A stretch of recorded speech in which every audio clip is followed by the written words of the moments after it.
اس حصے میں آپ سنیں گے سیدنا موسیٰ علیہ السلام کا نام و نسب اور قرآن مجید میں آپ کا تذکرہ، سیدنا موسیٰ علیہ السلام کا حلیہ مبارک، فرعون کا نام و نسب اور سیدہ آسیہ کے فضائل و مناقب، فرعون کا دعوی الوہیت، فرعون کا خواب اور بنی اسرائیل کے لڑکوں کے قتل کا حکم، سیدنا موسیٰ علیہ السلام کی ولادت اور اللہ کی طرف سے آپ کی حفاظت کا انتظام، سیدنا موسیٰ علیہ السلام فرعون کے محل میں، سیدنا موسیٰ علیہ السلام کو والدہ کی طرف لوٹانے کی الہی تدبیر، سیدنا موسیٰ علیہ السلام کے ہاتھوں قبطی کی ہلاکت اور سیدنا موسیٰ علیہ السلام کی مدین روانگی، سیدنا شعیب علیہ السلام سے ملاقات اور 10 سال مزدوری کے عوض ان کی بیٹی سے شادی، سیدنا موسیٰ علیہ السلام کی کوہ طور پر آمد اور انعامات ربانی کی بارش۔ تو آئیے سنتے ہیں دارالسلام اسٹوڈیو لاہور پاکستان سے قصص الانبیاء کا 13واں حصہ مقدس وادی، پیشکش محمد طارق شاہد۔ قرآن کریم میں بیان شدہ واقعات اور قصص میں سب سے بڑا قصہ موسیٰ علیہ السلام کا ہے۔ آپ اللہ کے اولو العزم رسول تھے۔ آپ کا قصہ قرآن کریم کی 73 سورتوں میں جا بجا پھیلا ہوا ہے۔ 73 سورتوں میں پھیلے ہوئے قصے کو یکجا کرنا آسان کام نہیں۔ ایسے واقعات کی جزیات کو قرآن و حدیث کی چھلنی میں سے گزارنا انتہائی ضروری ہے، تاکہ ہر بات قرآن اور حدیث سے منطبق ہو جائے اور ان کے نزول کا منشا اور تقاضا بھی پورا ہو جائے۔ تو آئیے سنتے ہیں قصہ سیدنا موسیٰ علیہ السلام کا۔ اللہ تعالی سورۃ القصص آیت 1 تا 3 میں فرماتے ہیں، بسم اللہ الرحمن الرحیم، طاسین میم، تلک آیات الکتاب المبین، نتلو علیک من نبأ موسیٰ وفرعون بالحق لقوم یؤمنون۔ شروع اللہ کے نام سے جو بڑا مہربان نہایت رحم والا ہے۔ تا سین میم، یہ روشن کتاب کی آیات ہیں۔ ہم آپ کے سامنے موسیٰ اور فرعون کا صحیح واقعہ بیان فرماتے ہیں ان لوگوں کے لیے جو ایمان رکھتے ہیں۔ ان آیات میں اہل ایمان کے لیے نصیحت اور یاد دہانی ہے، جبکہ انہی آیات میں فاسق، نافرمان اور کجرا لوگوں کے لیے ڈراوا اور وعید ہے۔ موسیٰ علیہ السلام اللہ تعالی کے مخلص پیغمبر ہیں۔ انہیں اللہ سے ہم کلام ہونے کا شرف بھی حاصل ہے۔ اللہ تعالی نے آپ کا ذکر خیر سورہ مریم آیت 51 میں ان الفاظ میں فرمایا ہے، وَاذْكُرْ فِي الْكِتَابِ مُوسَىٰ إِنَّهُ كَانَ مُخْلَصًا وَكَانَ رَسُولًا نَبِيًّا۔ اس قرآن میں موسیٰ کا ذکر بھی کیجئے جو چنا ہوا اور رسول اور نبی تھا۔ آپ کا نسب نامہ اس طرح ہے، موسیٰ بن عمران بن قاہس بن لاوا بن یعقوب بن اسحاق بن ابراہیم علیہ السلام۔ آپ کے اور یعقوب علیہ السلام کے درمیان زیادہ فاصلہ نہیں۔ موسیٰ علیہ السلام سانولے رنگ کے تھے، کافی تنومند اور لہیم شہیم تھے، قوت اور ہمت والے تھے، حتیٰ کہ بعض نے لکھا ہے کہ ان میں 10 آدمیوں کی طاقت موجود تھی۔ آپ کی زبان میں لکنت تھی۔ سورہ زخرف آیت 52 میں اللہ تعالی نے فرعون کی زبانی یہ بات نقل کی ہے، ام انا خیر من هذا الذی هو مہین ولا یکاد یبین۔ کیا میں بہتر نہیں ہوں بنسبت اس کے جو بے توقیر ہے اور صاف بول بھی نہیں سکتا۔ آپ کبھی کبھی بات کرتے ہوئے اٹک جاتے تھے، لیکن یہ بات نبی ہونے میں مانے نہیں۔ سورۃ القصص آیت 34 میں ہے، وَأَخِي هَارُونُ هُوَ أَفْصَحُ مِنِّي لِسَانًا، اور میرا بھائی ہارون مجھ سے بہت زیادہ فصیح زبان والا ہے۔ آپ کی گفتگو میں روانی نہیں تھی، یہی وجہ ہے کہ آپ نے ہارون علیہ السلام کے ذریعے اللہ تعالی سے مدد مانگی۔ اس کی تفصیل یوں ہے، بنو اسرائیل یعنی سیدنا یعقوب علیہ السلام کی اولاد نے سیدنا یوسف علیہ السلام کے زمانے میں فلسطین سے مصر کی جانب نقل مکانی کی، جیسا کہ ہم نے قصہ یوسف کے آخر میں ذکر کیا ہے، اور سورہ یوسف آیت 99 میں ہے۔ آوى إليه أبويه، یوسف نے اپنے ماں باپ کو اپنے پاس جگہ دی۔ اسی طرح سورہ یوسف آیت 100 میں ہے۔ ورفع أبويه على العرش وخروا له سجدا، اور اس نے اپنے تخت پر اپنے ماں باپ کو اونچا بٹھایا اور سب اس کے سامنے سجدے میں گر گئے۔ سیدنا یعقوب علیہ السلام، ان کی بیوی اور ان کے صاحبزادے سب کے سب ہجرت کر کے یوسف علیہ السلام کے پاس مصر پہنچ گئے۔ یوسف علیہ السلام مصر کے حاکم تھے، پھر سب وہیں رہائش پذیر ہو گئے۔ مورخین نے لکھا ہے جب وہ مصر میں داخل ہوئے تھے تو ان کی تعداد 80 تھی، پھر ان کی تعداد بڑھتی چلی گئی اور یہ زیادہ ہوتے چلے گئے، یہاں تک کہ جب موسیٰ علیہ السلام انہیں لے کر مصر سے باہر نکلے تو ان کی تعداد قریباً 6 لاکھ کے قریب تھی، اور یہ سب یوسف علیہ السلام کے عہد کے بعد ہوا۔ یوسف علیہ السلام کے زمانے میں مصر کا بادشاہ فرعون تھا۔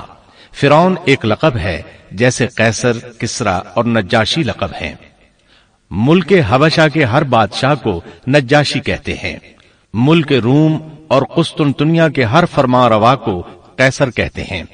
ملک فارس کے ہر بادشاہ کو کسرا کہا جاتا تھا۔ اسی طرح جو بھی ملک مصر کا بادشاہ بنتا تھا فرعون کہلاتا تھا، اور یہ سب اس زمانے کی باتیں ہیں۔ یوسف علیہ السلام کے زمانے میں اس فرعون کا نام ایان بن وعید تھا۔ اس کے عہد میں یوسف علیہ السلام صاحب اختیار ہو گئے۔ یہ آپ کا بہت احترام کرتا تھا، اچھی طرح جانتا تھا کہ یوسف علیہ السلام اس کے دین پر نہیں ہیں، اس کے باوجود وہ آپ پر اعتبار کرتا تھا۔ آپ ہی اس کی سلطنت کے اہم امور انجام دیتے تھے۔ یوسف علیہ السلام نے اپنی خداداد حکمت عملی سے ملک کو قحط سالی سے بچایا، بھوک اور افلاس سے نجات دلائی۔ اس لحاظ سے یوسف علیہ السلام کے دور میں بنی اسرائیل نے شاہانہ زندگی بسر کی۔ ملک مصر میں انہیں اعلی مقام حاصل تھا۔ ایان کی وفات کے بعد قابوس بن مصعب بادشاہ بنا۔ یہ نہایت ظالم، جابر اور مشرک تھا۔ اس نے بنی اسرائیل پر مصیبتوں کے پہاڑ توڑے، لیکن ایسا یوسف علیہ السلام کی وفات کے بعد ہوا۔ پھر قابوس کی وفات کے بعد ایک اور فرعون مصر پر حکمران ہوا۔ یہ ولید بن مصعب تھا، یعنی قابوس کا بھائی تھا۔ اس ولید بن مصعب کی بیوی آسیہ بنت مزاحم تھی۔ ان کے متعلق نبی کریم صلی اللہ علیہ وسلم کا ارشاد گرامی ہے، كمل من الرجال كثير ولم يكمل من النساء غير مريم بنت عمران وآسية امرأة فرعون وإن فضل عائشة على النساء كفضل السريد على سائر الطعام۔ مردوں میں تو بہت سے کامل ہوئے، لیکن عورتوں میں مریم بنت عمران اور فرعون کی بیوی آسیہ کے سوا اور کوئی کامل نہیں ہوا، اور بلا شبہ عائشہ رضی اللہ عنہا کی فضیلت تمام عورتوں پر ایسی ہے جیسے تمام کھانوں پر سرید کی فضیلت ہے۔ آسیہ ایک نیک، پاک باز اور مومنہ خاتون تھی۔ فرعون نے انہیں زبردستی غصب کر کے لانے کا ارادہ کیا، یعنی ان کے باپ سے چھین کر زبردستی اپنے پاس رکھنے کا ارادہ کیا۔ اس پر ان کے باپ نے کہا وہ ابھی کم عمر ہے۔ فرعون بولا نہیں، وہ کم عمر نہیں ہے، تو اس کا نکاح حق مہر کے عوض میرے ساتھ کر دے۔ اب آسیہ کا باپ ان کے پاس آیا اور فرعون کے ارادے سے انہیں باخبر کیا۔ انہوں نے کہا میں ایک کافر سے کس طرح شادی کر سکتی ہوں؟ اس پر فرعون نے پورے خاندان کو ہلاک کرنے کی دھمکی دی۔ آخرکار سیدہ آسیہ نے اپنے خاندان کو بچانے کے لیے اس سے نکاح کر لیا، لیکن اس سے حق مہر لینا پسند نہ کیا۔ اس طرح سیدہ آسیہ نے دل سے برا جانتے ہوئے فرعون کے ساتھ زندگی بسر کی۔ اس کے گھر پہنچ کر وہ اس جیسی کافرہ نہیں بنی بلکہ پکی مومنہ رہی۔ بہرحال یہ تھا ان کی شادی کا واقعہ۔ یہ فرعون یعنی ولید بن مصعب بہت جابر اور ظالم شخص تھا۔ ظلم و جبر کی ان آخری حدوں کو پہنچ گیا تھا جن تک شاید انسانوں میں سے کوئی بھی نہ پہنچا ہوگا، یہاں تک کہ اس نے رب ہونے کا دعویٰ کر دیا۔ وہ اللہ تعالی کا انکار کرتے ہوئے کہا کرتا تھا، وقال فرعون يا أيها الملأ ما علمت لكم من إله غيري۔ فرعون کہنے لگا، اے درباریو، میں تو اپنے سوا کسی کو تمہارا معبود نہیں جانتا۔ اور وہ یہ بھی کہتا تھا، فقال أنا ربكم الأعلى۔ کہنے لگا، تم سب کا رب میں ہی ہوں۔ اس نے الوہیت اور ربوبیت دونوں میں اللہ تعالی سے جھگڑا کیا۔ اللہ تعالی سورۃ القصص آیت 4 میں فرماتے ہیں، ان فرعون علا فی الارض وجعل اہلها شیعا يستضعف طائفة منهم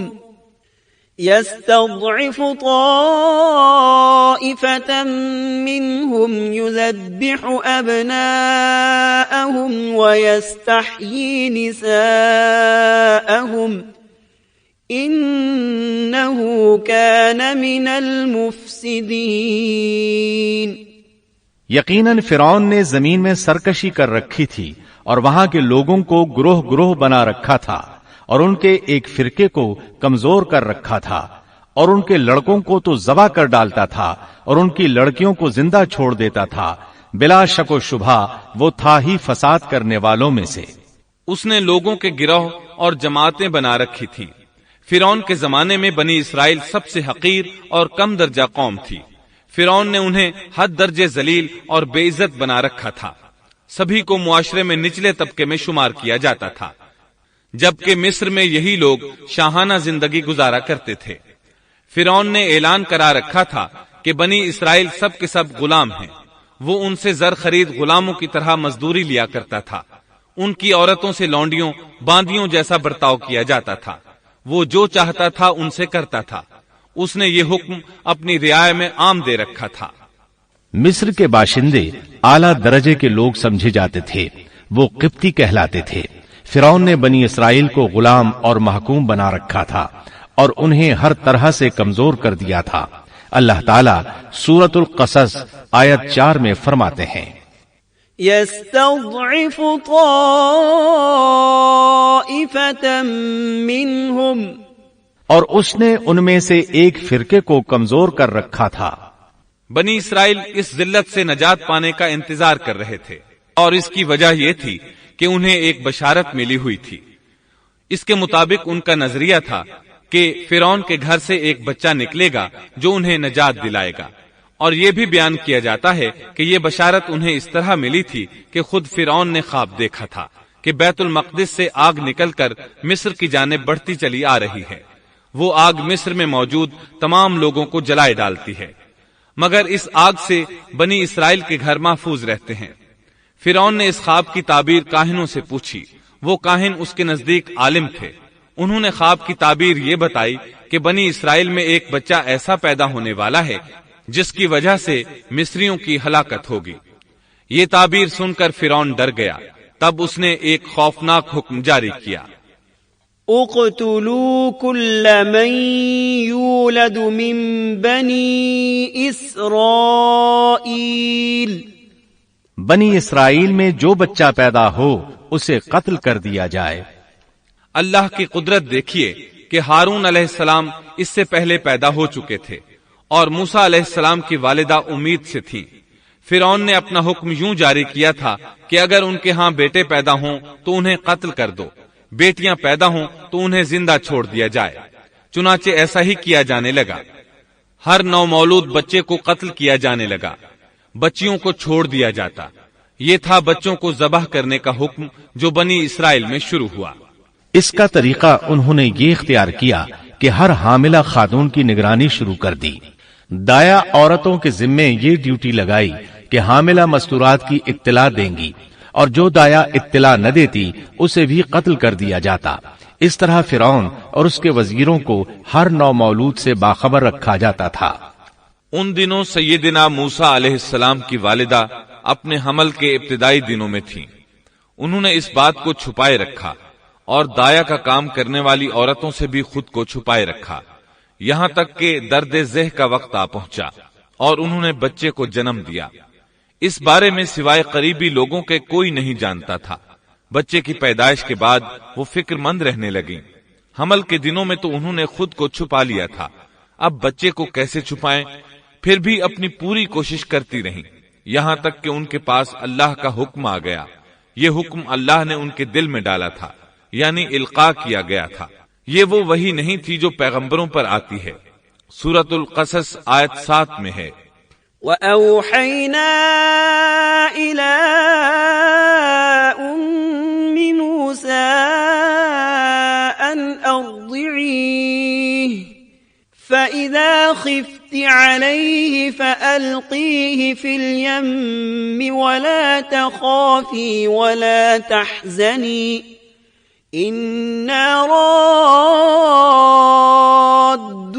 إِلَيْكِ وَجَاعِلُوهُ مِنَ الْمُرْسَلِينَ۔ اور ہم نے موسیٰ کی ماں کو وحی کی کہ اسے دودھ پلاتی رہ، اور جب تجھے اس کی نسبت کوئی خوف معلوم ہو تو اسے دریا میں بہا دینا، اور کوئی ڈر خوف یا رنج غم نہ کرنا، ہم یقیناً اسے تیری طرف لوٹانے والے ہیں اور اسے اپنے پیغمبروں میں بنانے والے ہیں۔ مطلب یہ تھا کہ جب تفتیش اور تحقیق شروع ہو یا خطرات بڑھ جائیں تو اسے دریا میں ڈال دیں۔ امام اسمعی رحمت اللہ علیہ نے ایک بچی کو چند اشعار گنگناتے سنا تو کہنے لگے ان اشعار میں کتنی فصاحت ہے۔ اس بچی نے ان کی بات سن کر کہا، اللہ تعالیٰ کے اس فرمان کے بعد کوئی فصاحت باقی نہیں رہ گئی۔ وَأَوْحَيْنَا إِلَىٰ أُمِّ مُوسَىٰ أَنْ أَرْضِعِيهِ فَإِذَا خِفْتِ عَلَيْهِ فَأَلْقِيهِ فِي الْيَمِّ وَلَا تَخَافِي وَلَا تَحْزَنِي إِنَّا رَادُّوهُ إِلَيْكِ وَجَاعِلُوهُ مِنَ الْمُرْسَلِينَ۔ اس آیت مبارکہ میں بیک وقت دو خبریں، دو احکام، دو حکم امتناعی اور دو بشارتیں ہیں، یعنی ہم نے موسیٰ کی ماں کو وحی کی کہ اسے دودھ پلاتی رہے، یہ دو خبریں ہیں، اور جب تجھے خوف محسوس ہو تو اسے دریا میں بہا دے، یہ دو حکم ہیں۔ کوئی خوف نہ کھا اور کوئی غم نہ کر، یہ دو امتناعی حکم ہیں۔ ہم یقیناً اسے تیری طرف لوٹانے والے ہیں اور اسے اپنے پیغمبروں میں سے ایک پیغمبر بنانے والے ہیں، یہ دو بشارتیں ہیں۔ اور پھر واقعی تلاش شروع ہو گئی، بنی اسرائیل پر سختی کی گئی۔ موسیٰ علیہ السلام کی ماں نے اللہ کے حکم کے مطابق بچے کو صندوق میں رکھا اور دریا میں چھوڑ دیا۔ ساتھ ہی موسیٰ علیہ السلام کی بہن سے کہا، تو بھی اس کے پیچھے پیچھے چلتی جا۔ چنانچہ وہ دریائے نیل کی موجوں میں چلے اور ان کی بہن کنارے کنارے چلی، اپنے بھائی کی نگرانی کرتی جا رہی ہے کہ دریا میں ڈالنے کے بعد کیا بنتا ہے۔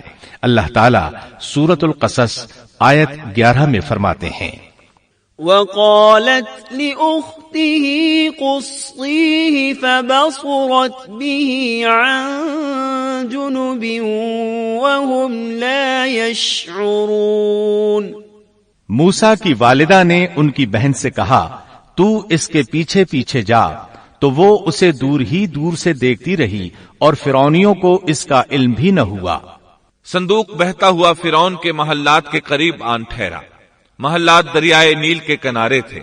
اللہ تعالیٰ سورۃ القصص میں فرماتے ہیں، آخر فرعون کے آدمیوں نے صندوق اٹھا لیا، آخرکار یہی بچہ ان کا دشمن ہوا اور ان کے رنج کا باعث بنا۔ اب وہ اس کی بھلائی چاہ رہے ہیں، لیکن وہی فرعونیوں کے لیے وبال جان بننے والا تھا۔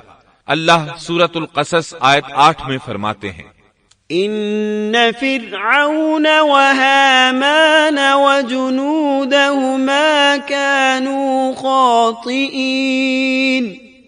کچھ شک نہیں کہ فرعون اور حامان اور ان کے لشکر تھے ہی خطا کار۔ فرعون کی بیوی نے فوراً پہچان لیا کہ یہ بچہ بنی اسرائیل میں سے ہے، چنانچہ اس نے کہا وقالت امرأة فرعون قرة عين لي ولك لا تقتلوه عسى أن ينفعنا أو نتخذه ولدا وهم لا يشعرون۔ اور فرعون کی بیوی نے کہا یہ تو میری اور تیری آنکھوں کی ٹھنڈک ہے، اسے قتل نہ کرو، بہت ممکن ہے یہ ہمیں کوئی فائدہ پہنچائے یا ہم اسے اپنا بیٹا ہی بنا لیں، اور یہ لوگ شعور ہی نہیں رکھتے تھے۔ مطلب یہ کہ اس پورے معاملے میں اللہ تعالی کی تدبیر سے انہیں آگاہی نہیں تھی۔ اس پر فرعون نے کہا یہ صرف تیری آنکھوں کی ٹھنڈک ہے، میری نہیں۔ میں نہیں چاہتا بنی اسرائیل کا کوئی بچہ میری نگرانی میں پلے، لہذا یہ صرف تیری ہی آنکھوں کی ٹھنڈک ہے۔ ابن عباس رضی اللہ عنہما فرماتے ہیں اگر فرعون یہ بات کہہ دیتا کہ یہ میری بھی آنکھوں کی ٹھنڈک ہے تو اللہ تعالیٰ اسے ہدایت دے دیتا، لیکن اس نے یوں کہا یہ صرف تیری آنکھوں کی ٹھنڈک ہے، میری نہیں۔ اور پھر ہوا بھی یہی، موسیٰ علیہ السلام آسیہ کی آنکھوں کی ٹھنڈک بن گئے، فرعون کی آنکھوں کی ٹھنڈک نہ بنے۔ اللہ تعالیٰ سورۃ القصص آیت 10 میں فرماتے ہیں وَأَصْبَحَ فُؤَادُ أُمِّ مُوسَى فَارِغًا، اور موسیٰ کی والدہ کا دل بے قرار ہو گیا، یعنی اس کا دل موسیٰ علیہ السلام کی یاد کے علاوہ دنیا کی ہر چیز سے خالی ہو گیا۔ ماں کی محبت اور ماں کے دل کا حال ذرا دیکھیے، مصیبت میں اس پر کیا گزرتی ہے۔ وہ مہربانی جو ماں کے دل میں ہوتی ہے، وہ محبت جو صرف اسی دل کا خاصہ ہے، ہم مردوں کی جماعت اس کیفیت کو نہیں جانتی جو مصیبت کے وقت ماں کے دل پر گزرتی ہے۔ چنانچہ اللہ تعالیٰ فرما رہے ہیں اور موسیٰ کی والدہ کا دل بے قرار ہو گیا، یعنی موسیٰ علیہ السلام کی محبت کے سوا اس دل میں اور کچھ نہ رہا۔ ہر وہ چیز جو اسے دنیا میں پیاری تھی موسیٰ کی محبت پر غالب نہ آ سکی، بس دل میں موسیٰ ہی موسیٰ تھے۔ اللہ تعالیٰ سورۃ القصص آیت 10 میں فرماتے ہیں إن كادت لتبدي به لولا أن ربطنا على قلبها لتكون من المؤمنين۔ قریب تھیں کہ اس واقعے کو بالکل ظاہر کر دیتی اگر ہم ان کے دل کو ڈھارس نہ دے دیتے، یہ اس لیے کہ وہ یقین کرنے والوں میں رہے۔ اب دیکھیے اللہ تعالیٰ کے کام، ان کے نور چشم کو کس طرح ان کی طرف واپس لوٹایا۔ بچہ جب محل میں پہنچا تو اس نے دودھ کے لیے رونا شروع کر دیا۔ اس کے پاس دودھ پلانے والیاں لائی گئیں، لیکن بچے نے کسی عورت کا دودھ نہ پیا۔ آخر وہ بچے کو اٹھا کر باہر لائے۔ اللہ آیت 12 میں فرماتے ہیں وَحَرَّمْنَا عَلَيْهِ الْمَرَاضِعَ مِن قَبْلِ، اور ان کے پہنچنے سے پہلے ہم نے موسیٰ پر دائیوں کا دودھ حرام کر دیا تھا۔ جو عورت بھی آپ کو دودھ پلانے کی کوشش کرتی ناکام ہو جاتی۔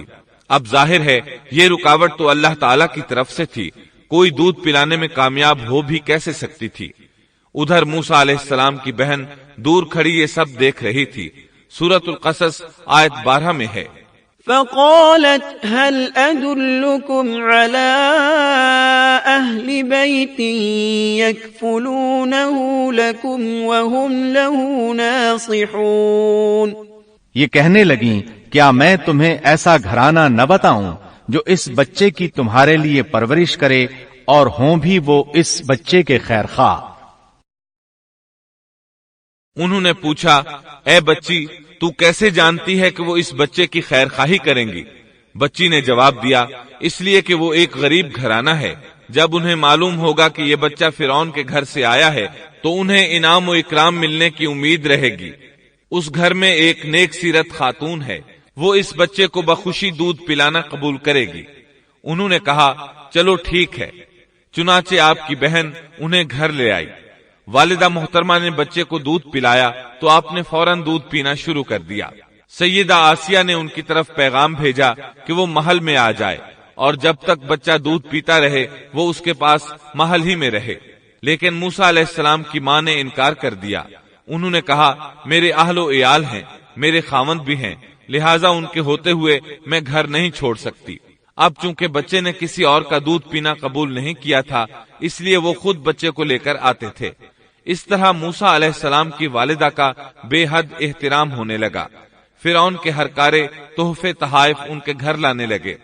اللہ تعالیٰ آیت 13 میں فرماتے ہیں فرددناه إلى أمه كي تقر عينها ولا تحزن ولتعلم أن وعد الله حق ولكن أكثرهم لا يعلمون۔ پس ہم نے اسے اس کی ماں کی طرف واپس پہنچایا تاکہ اس کی آنکھیں ٹھنڈی رہیں اور آزردہ خاطر نہ ہو، اور جان لے کہ اللہ کا وعدہ سچا ہے، لیکن اکثر لوگ نہیں جانتے۔ اس طرح موسیٰ علیہ السلام شاہی محل میں پلنے بڑھنے لگے، یہاں تک کہ 18 سال کے خوبرو نوجوان ہو گئے۔ اللہ تعالیٰ آیت 14 میں فرماتے ہیں وَلَمَّا بَلَغَ أَشُدَّهُ وَاسْتَوَى آتَيْنَاهُ حُكْمًا وَعِلْمًا وَكَذَلِكَ نَجْزِي الْمُحْسِنِينَ۔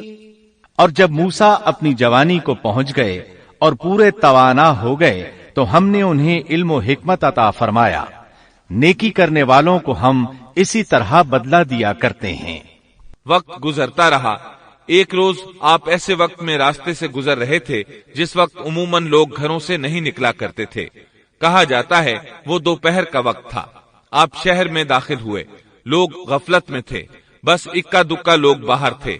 آپ نے 2 آدمیوں کو لڑتے جھگڑتے دیکھا۔ ان میں سے ایک بنی اسرائیل کا تھا، دوسرا فرعون کی قوم سے تھا، یعنی مصری تھا۔ آپ کی قوم والے نے اپنے دشمن کے خلاف آپ سے مدد مانگی۔ آپ کی حمیت نے جوش مارا۔ آپ نے دیکھا مصری اس کمزور اسرائیلی کو پکڑے ہوئے تھا۔ بس موسیٰ علیہ السلام نے آگے بڑھ کر مصری کی ٹھوڑی پر مکہ دے مارا۔ آپ کا مقصد تو بس اسرائیلی کی مدد کرنے کا تھا، لیکن موسیٰ علیہ السلام میں بہت قوت تھی، اس لیے ایک ہی مکہ لگنے سے مصری کا کام تمام ہو گیا۔ سورۃ القصص آیت 15 میں ہے فَوَكَزَهُ مُوسَى فَقَضَى عَلَيْهِ، پس موسیٰ نے اس کے مکہ مارا جس سے وہ مر گیا۔ موسیٰ علیہ السلام کو بہت تعجب ہوا کہ یہ کیا ہو گیا۔ ان کا قتل کرنے کا تو کوئی ارادہ نہیں تھا۔ موسیٰ علیہ السلام نے فوراً کہا هَذَا مِنْ عَمَلِ الشَّيْطَانِ، یہ تو شیطانی کام ہے۔ آپ یہ کہنا چاہتے تھے میرا ارادہ تو اسے قتل کرنے کا نہیں تھا، یہ فعل تو شیطان نے کیا ہے۔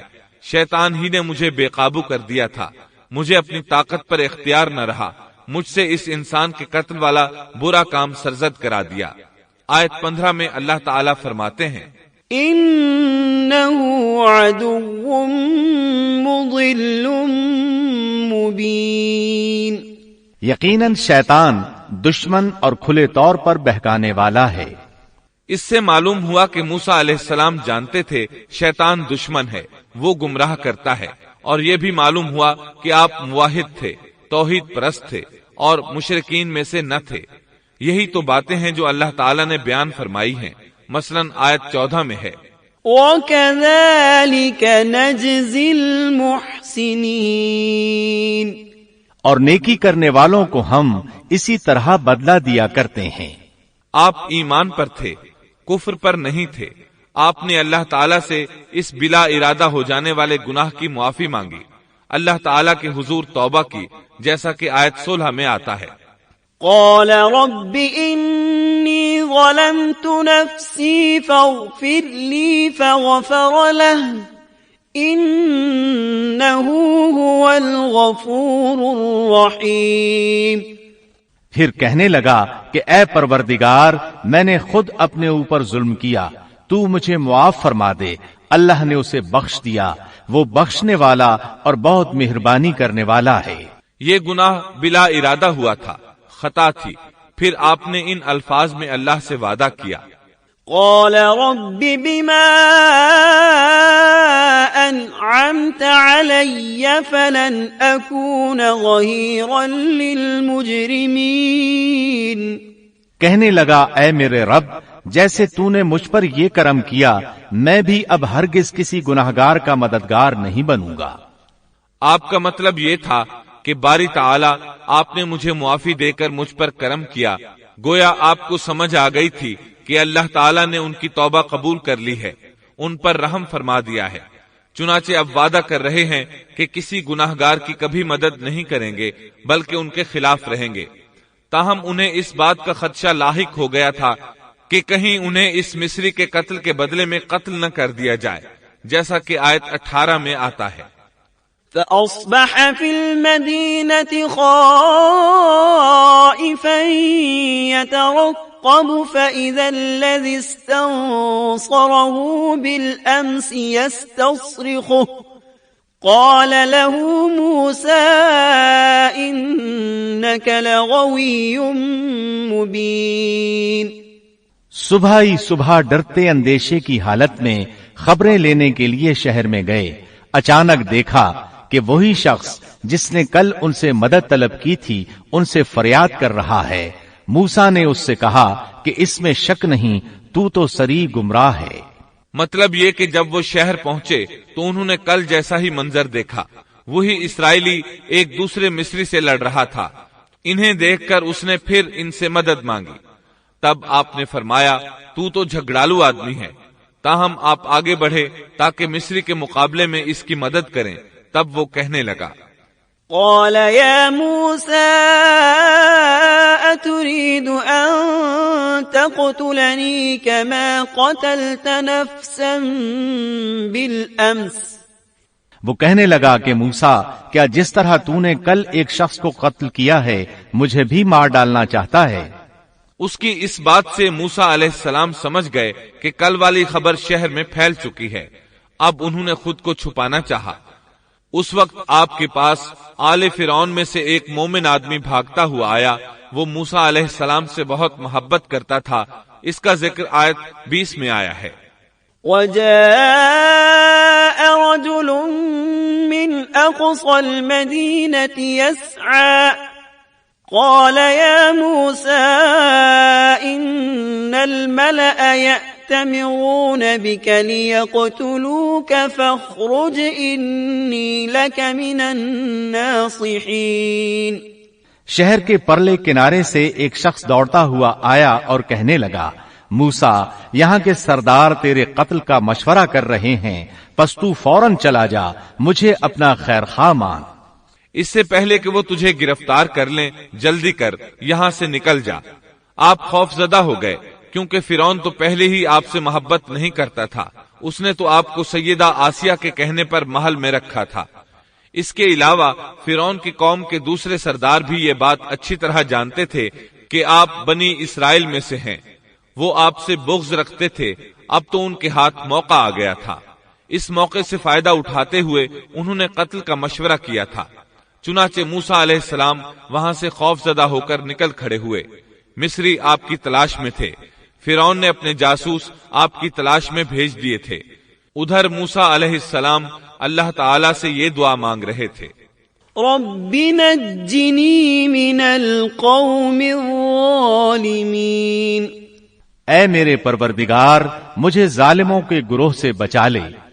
اللہ تعالی نے آپ کی دعا قبول فرمائی. آپ کو راستہ بھی دکھایا. آپ جنگل کی طرف نکل کھڑے ہوئے. آپ کے پاس کھانا تھا نہ پانی، نہ آپ کے پاس سواری کا جانور تھا. آپ کو کچھ معلوم نہیں تھا کہ کدھر جا رہے ہیں. بس آپ جنگل میں چلتے رہے. آپ مصر سے فلسطین کی طرف جا رہے تھے. راستے میں آپ کے جوتے بھی ٹوٹ گئے. اب ننگے پاؤں سفر شروع ہوا. بھوک لگتی تو درختوں کے پتے کھا لیتے. اس طرح آپ مدین پہنچ گئے. آپ سن چکے ہیں مدین اللہ کے نبی شعیب علیہ السلام کی بستی تھی. اس وقت شعیب علیہ السلام کافی بوڑھے ہو چکے تھے اور یہ واقعات شعیب علیہ السلام کی قوم کی تباہی کے بعد کے ہیں. آپ مدین کے پانی پر پہنچ گئے.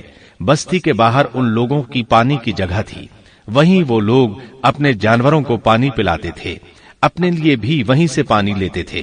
موسیٰ علیہ السلام نے دیکھا کہ لوگ آ جا رہے ہیں، کسی کے پاس بکری ہے، کسی کے پاس اونٹ ہے، انہوں نے حوض بنا رکھے ہیں، وہ کنویں سے پانی نکال کر ان حوضوں میں ڈالتے ہیں، مال مویشی کے لیے الگ حوض ہیں اور انسانوں کے لیے الگ حوض ہیں۔ آپ نے وہاں دو ایسی عورتوں کو دیکھا جن کے پاس بکریاں تھیں، وہ اپنی بکریوں کو پانی سے دور ایک طرف لیے کھڑی تھیں، ان کو پانی کی طرف جانے سے روکے ہوئے تھیں۔ آیت 23 میں ہے، وَلَمَّا وَرَدَ مَاءَ مَدْيَنَ وَجَدَ عَلَيْهِ أُمَّةً مِّنَ النَّاسِ يَسْقُونَ وَوَجَدَ مِن دُونِهِمُ امْرَأَتَيْنِ تَذُودَانِ۔ مدین کے پانی پر جب آپ پہنچے تو دیکھا کہ لوگوں کی ایک جماعت وہاں پانی پلا رہی ہے اور دو عورتیں الگ کھڑی اپنے جانوروں کو روکتی ہوئی دیکھیں۔ موسیٰ علیہ السلام کو یہ دیکھ کر حیرت ہوئی کہ سب لوگ تو اپنے جانوروں کو پانی پلا رہے ہیں اور یہ دونوں پیچھے کھڑی ہیں، یہ کیا معاملہ ہے؟ قال ما خطبكما، پوچھا کہ تمہارا کیا حال ہے؟ یعنی تم اپنی بکریوں کو پانی کیوں نہیں پلا رہی؟ آیت 23 میں آتا ہے، قالتا لا نسقي حتى يصدر الرعاء وأبونا شيخ كبير۔ وہ بولیں کہ جب تک یہ چرواہے واپس نہ لوٹ جائیں ہم پانی نہیں پلاتی اور ہمارے والد بہت بڑی عمر کے بوڑھے ہیں۔ مطلب یہ کہ اتنی بھیڑ میں ہم کیسے داخل ہوں؟ یہ سن کر موسیٰ علیہ السلام آگے بڑھے، طاقت سے ان لوگوں کو پیچھے ہٹایا اور پانی نکال کر ان کی بکریوں کو پلایا، پھر ایک درخت کے سائے تلے جا بیٹھے اور یوں دعا کرنے لگے، فقال رب إني لما أنزلت إلي من خير فقير۔ اے پروردگار تو جو کچھ بھلائی میری طرف اتارے میں اس کا محتاج ہوں۔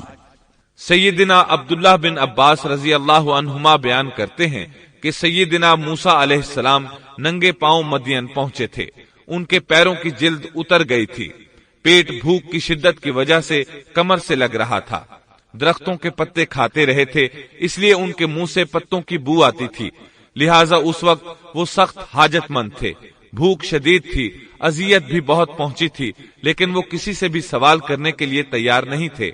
ان دونوں عورتوں میں سے ایک نے ان کی دعا کے الفاظ سن لیے، دونوں اپنے والد شعیب علیہ السلام کے پاس آئیں، انہیں موسیٰ علیہ السلام کے بارے میں بتایا، یہ بھی بتایا کہ وہ شخص محتاج ہے لیکن بہت خوددار ہے، جیسا کہ آیت 25 میں ہے، فجاءته إحداهما تمشي على استحياء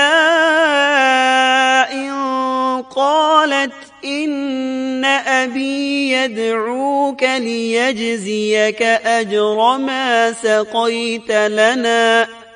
اتنے میں ان دونوں عورتوں میں سے ایک ان کی طرف شرم و حیا سے چلتی ہوئی آئی اور کہنے لگی، میرے باپ آپ کو بلا رہے ہیں، آپ نے ہمارے جانوروں کو جو پانی پلایا ہے اس کی اجرت دینا چاہتے ہیں۔ موسیٰ علیہ السلام خوددار ہونے کے باوجود اس وقت شدید حاجت مند تھے، چنانچہ موقع کی مناسبت سے ساتھ چل پڑے۔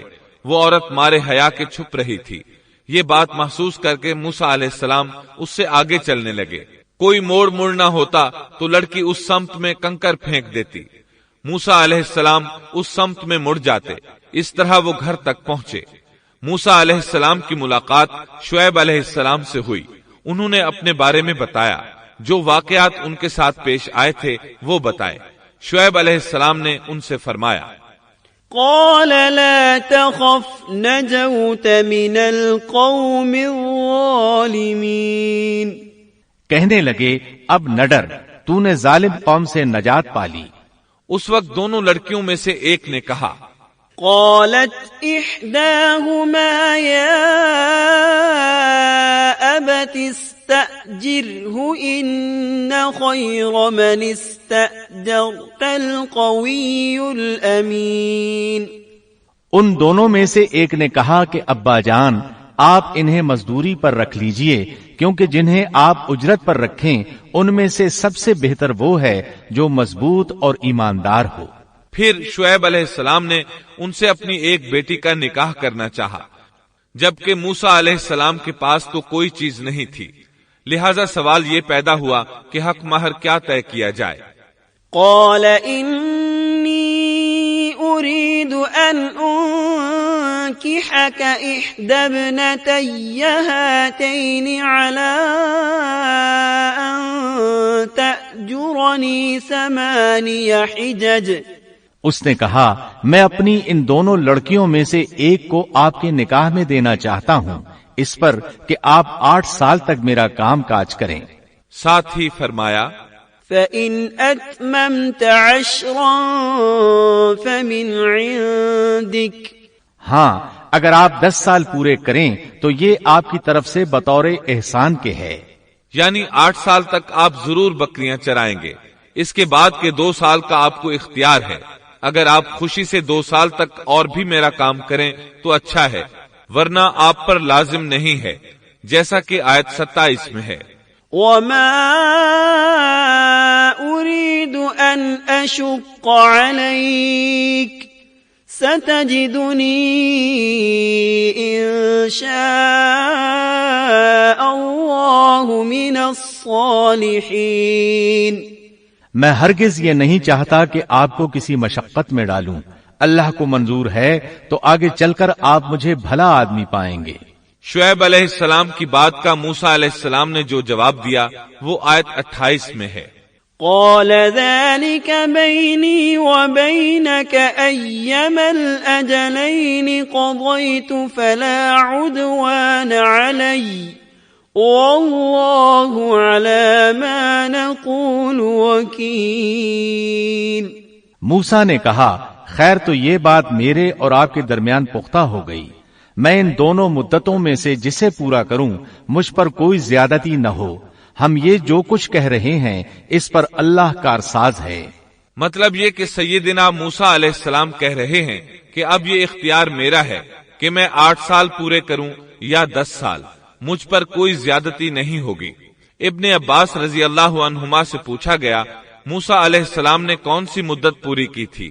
آپ نے فرمایا انہوں نے 10 سال پورے کیے تھے۔ موسیٰ علیہ السلام نے ادھر 10 سال پورے کیے، یعنی اپنا عہد پورا کیا۔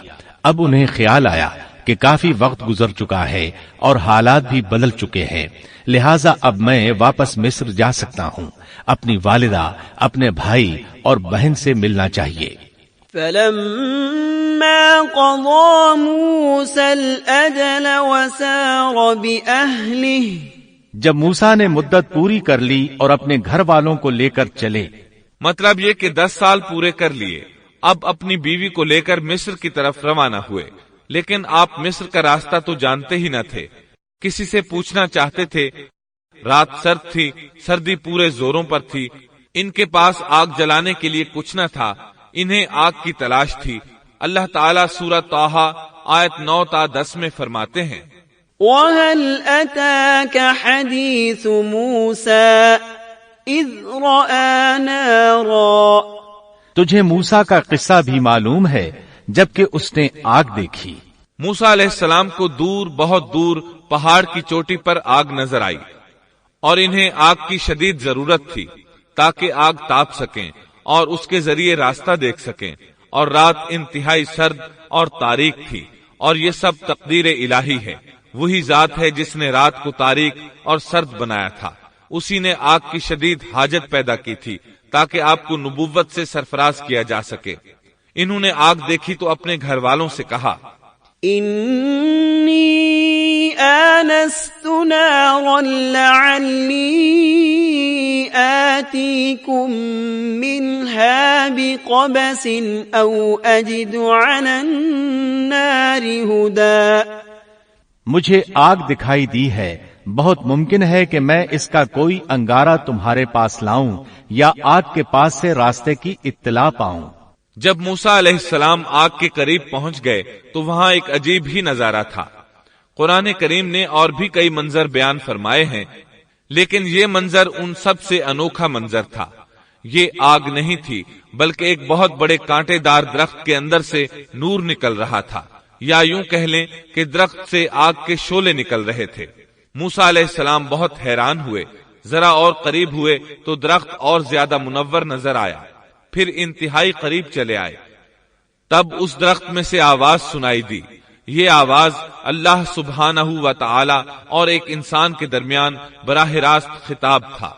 اس جیسے خطاب کی مثال اور کہیں نہیں ملتی۔ سورہ طٰہٰ آیت 11 اور 12 میں ہے، فَلَمَّا أَتَاهَا نُودِيَ يَا مُوسَىٰ إِنِّي أَنَا رَبُّكَ فَاخْلَعْ نَعْلَيْكَ إِنَّكَ بِالْوَادِ الْمُقَدَّسِ طُوًى۔ جب وہ وہاں پہنچے تو آواز دی گئی، اے موسیٰ، یقیناً میں ہی تیرا پروردگار ہوں، تو اپنے جوتے اتار دے، اس لیے کہ تو پاک میدان طوا میں ہے۔ سورہ طٰہٰ آیات 13 تا 16 میں اللہ تعالیٰ فرماتے ہیں، وَأَنَا اخْتَرْتُكَ فَاسْتَمِعْ لِمَا يُوحَىٰ إِنَّنِي أَنَا اللَّهُ لَا إِلَٰهَ إِلَّا أَنَا فَاعْبُدْنِي وَأَقِمِ الصَّلَاةَ لِذِكْرِي إِنَّ السَّاعَةَ آتِيَةٌ أَكَادُ أُخْفِيهَا لِتُجْزَىٰ كُلُّ نَفْسٍ بِمَا تَسْعَىٰ فَلَا يَصُدَّنَّكَ عَنْهَا مَن لَّا يُؤْمِنُ بِهَا وَاتَّبَعَ هَوَاهُ فَتَرْدَىٰ۔ اور میں نے تجھے منتخب کر لیا ہے، اب جو وحی کی جائے اسے کان لگا کر سن، بے شک میں ہی اللہ ہوں، میرے سوا کوئی عبادت کے لائق نہیں، بس تو میری ہی عبادت کر اور میری یاد کے لیے نماز قائم رکھ۔ قیامت یقیناً آنے والی ہے جس کو میں پوشیدہ رکھنا چاہتا ہوں تاکہ ہر شخص کو وہ بدلہ دیا جائے جو اس نے کوشش کی ہو۔ پس اب اس کے یقین سے تجھے کوئی ایسا شخص روک نہ دے جو اس پر ایمان نہ رکھتا ہو اور اپنی خواہش کے پیچھے پڑا ہو، ورنہ تو ہلاک ہو جائے گا۔ قرآن کریم میں یہ مضمون دیگر مقامات پر بھی بیان ہوا ہے۔ سورۃ القصص آیت 30 میں ہے، فَلَمَّا أَتَاهَا نُودِيَ مِن شَاطِئِ الْوَادِ الْأَيْمَنِ فِي الْبُقْعَةِ الْمُبَارَكَةِ مِنَ الشَّجَرَةِ أَن يَا مُوسَىٰ إِنِّي أَنَا اللَّهُ رَبُّ الْعَالَمِينَ۔ پس جب وہاں پہنچے تو اس بابرکت زمین کے میدان کے دائیں کنارے کے درخت میں سے آواز دیے گئے کہ اے موسیٰ، یقیناً میں ہی اللہ ہوں، سارے جہانوں کا پروردگار۔ اللہ تعالیٰ نے براہ راست ان سے کلام فرمایا، ان سے خطاب کیا اور اپنی عظمت کو ان کے سامنے ظاہر کیا، پھر پوچھا، وَمَا تِلْكَ بِيَمِينِكَ يَا مُوسَىٰ، اے موسیٰ، تیرے اس دائیں ہاتھ میں کیا ہے؟ اللہ تعالیٰ تو جانتے تھے، لیکن اپنی قدرت دکھانے کے لیے پوچھا۔ موسیٰ علیہ السلام نے جواب دیا، قَالَ هِيَ عَصَايَ أَتَوَكَّأُ عَلَيْهَا وَأَهُشُّ بِهَا عَلَىٰ غَنَمِي وَلِيَ فِيهَا مَآرِبُ أُخْرَىٰ۔ جواب دیا کہ یہ میری لاٹھی ہے، اس پر میں ٹیک لگاتا ہوں اور اس سے میں اپنی بکریوں کے لیے پتے جھاڑ لیا کرتا ہوں، اور بھی اس میں مجھے بہت سے فائدے ہیں۔ اللہ تعالیٰ نے فرمایا، اسے ہاتھ سے نیچے ڈال دے۔ جو ہی موسیٰ علیہ السلام نے لاٹھی نیچے گرائی، وہ سانپ بن کر دوڑنے لگا۔ سورۃ القصص آیت 31 میں یہ ذکر یوں آیا ہے، وَأَنْ أَلْقِ عَصَاكَ فَلَمَّا رَآهَا تَهْتَزُّ كَأَنَّهَا جَانٌّ وَلَّا مُدْبِرًا۔ اور یہ آواز بھی آئی کہ اپنی لاٹھی ڈال دو۔ پھر جب اس کو دیکھا کہ وہ سانپ کی طرح پھن پھنا رہی ہے تو پیٹھ پھیر کر واپس ہو گئے، یعنی اس طرح بھاگے کہ پیٹھ پھیر کر نہ دیکھا۔ ایسے میں اللہ تعالیٰ نے آواز دی، یا موسیٰ اقبل ولا تخف انک من الآمنین۔ اے موسیٰ آگے آ، ڈر مت، یقیناً تو ہر طرح امن والا ہے۔